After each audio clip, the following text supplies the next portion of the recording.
数人对黄仁勋的认知停留在全球最贵芯片公司的 CEO。人们说英伟达靠游戏显卡起家，靠 AI 风口起飞，本质上就是一家卖硬件的科技公司。这个判断不能说错，但他只看到了最表层的结果。真正值得问的问题是，为什么每一次产业浪潮，最后最大的赢家都是他？为什么无论是大模型创业公司、云厂商，还是科技巨头，赚多赚少，最后都要固定拿出一笔钱交给英伟达？答案很简单，黄仁勋卖的从来都不是芯片，他卖的是进入 AI 时代的门票。而当整个世界都必须走过这道门，他实际上就具备了向整个产业收税的能力。今天我们不过通过成功学的镜头神化这个人，而是从他最近2场最有分量的演讲里拆解3个核心问题。第一，他判断一个赛道值不值得做的底层逻辑到底是什么？第二，英伟达的垄断结构为什么远比你以为的更牢固？第三，这场变革落到每个普通人身上，真正的差距究竟在哪里？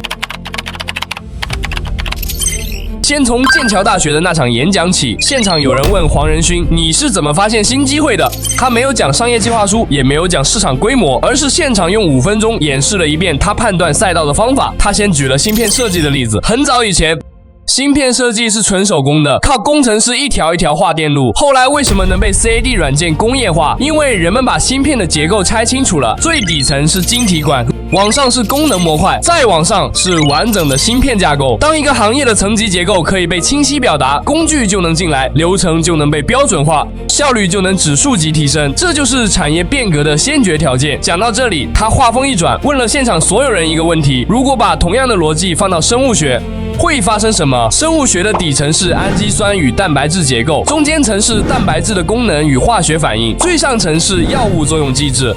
如果这套层级也能被精准建模，那未来我们做的就不再是发现药物，而是设计药物。全场安静了几秒，有人当场质疑：生物系统这么复杂，怎么可能像芯片一样被设计？黄仁勋的回答很直接：人与人之间确实有差异，但底层规律大体相同。生物学不是完全混乱的，它有结构，有结构就能建模，能建模就能被工具梳理。这段话听起来讲的是生物医药，但实际上讲的是所有行业的未来。他判断一个赛道的标准，从来不是先看市场有多大，竞争有多激烈，而是先问一个最本质的问题：这个行业能不能被层级化表达，能不能被工程化？只要答案是能，后面就是工具、算力、模型依次进场，把整个行业从头到尾重做一遍。他用同样的方法推演自动驾驶，推演机器人，推演今天的大模型，经常在白板上画一遍结构，团队拍张照，公司就开工了。所以你现在应该能理解，黄仁勋不是在跟随趋势，他是在用一套统一的逻辑定义哪些行业会成为下一个趋势。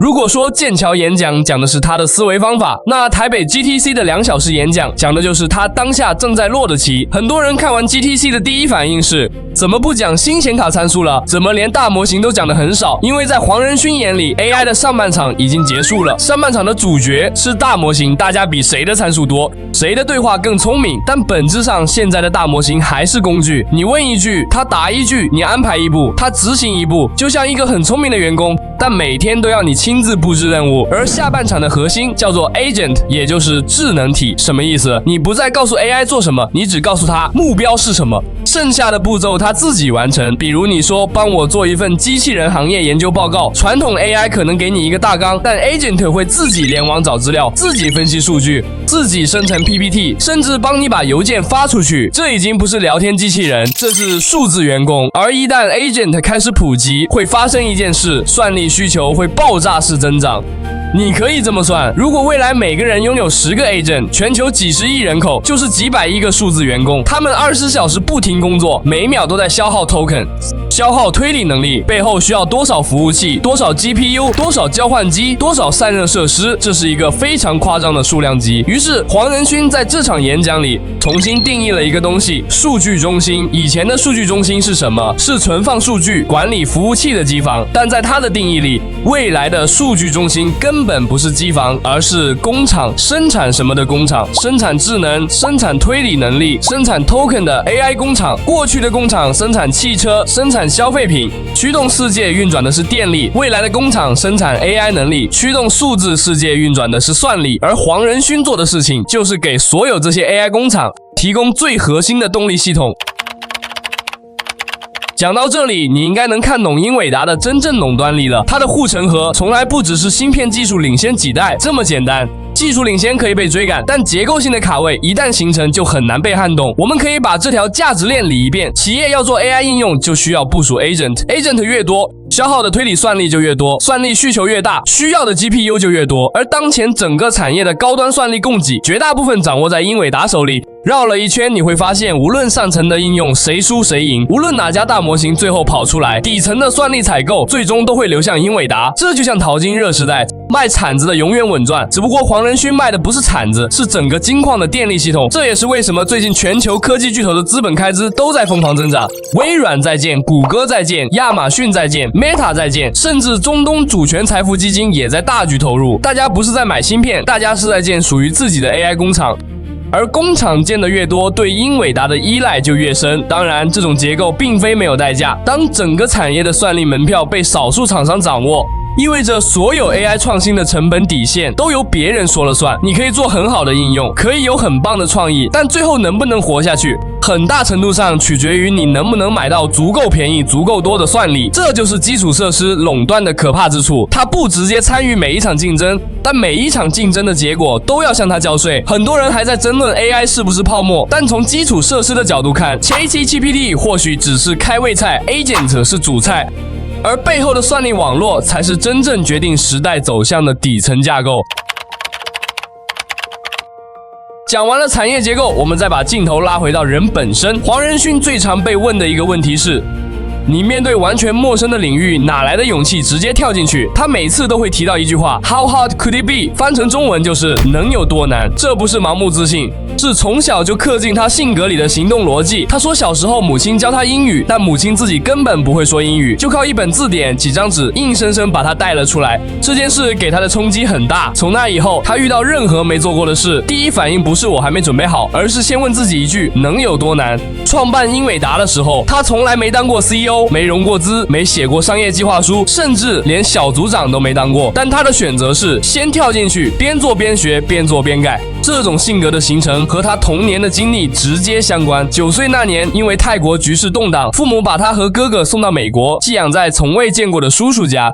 后来他们被送进肯塔基州一所寄宿学校，那个地方当时是全美最贫穷的郡，现在依然是学校里的孩子几乎都抽烟，人人随身带刀。他的室友17岁，全身贴满胶带，因为前几天刚在打斗中被捅了好几刀。宿舍的衣柜没有门，抽屉没有锁，为的是方便管理员随时检查。他当时是学校里年纪最小的孩子，每天的工作是打扫整栋宿舍的厕所，哥哥则要去学校的烟草农场干活。那2年他们和父母联络，靠的是录音带，每个月录好1卷寄回泰国，父母录好回信再寄回来，一来一回就是1个月。他后来回忆说，当时最高兴的事就是加入校队之后，比赛结束可以去麦当劳吃汉堡。他在录音带里兴奋地跟父母描述，说那里像未来一样，食物都装在盒子里。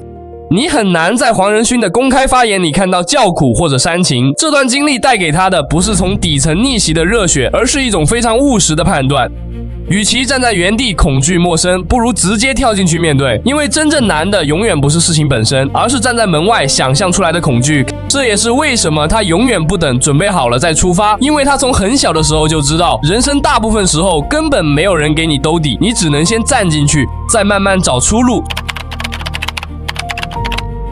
最后，我们落到每个普通人最关心的问题 ：AI 到来，我们到底会失业还是会更忙？剑桥演讲的现场，有学生问他 ：“AI 会不会抢走律师、会计这些人的工作？”黄仁勋回答得很直接：“每一份工作都会受到影响。”但紧接着他反问了一个更重要的问题：如果一件过去要做1周的工作，现在 AI 1秒钟就能做完，你觉得你会更闲还是会更忙？答案是会更忙，因为当一件事的成本突然变得极低，过去根本不会有人做，懒得做，做不起的事情会一下子全部冒出来，需要解决的问题不会变少，反而会暴涨。很多人到今天还没有反应过来这件事。AI 真正拆掉的是门槛。过去你不会写程序就做不了自动化，不会画画就做不了设计，不会做数据分析就出不了报告，这些技术能力像一堵墙，把多数人挡在外面。现在 AI 把这堵墙拆了，但墙拆了之后，很多人还站在原地不敢进去，他们还在观望这个东西以后会不会影响我，我现在学会不会太早？万一学了没用怎么办？与此同时，已经有另一批人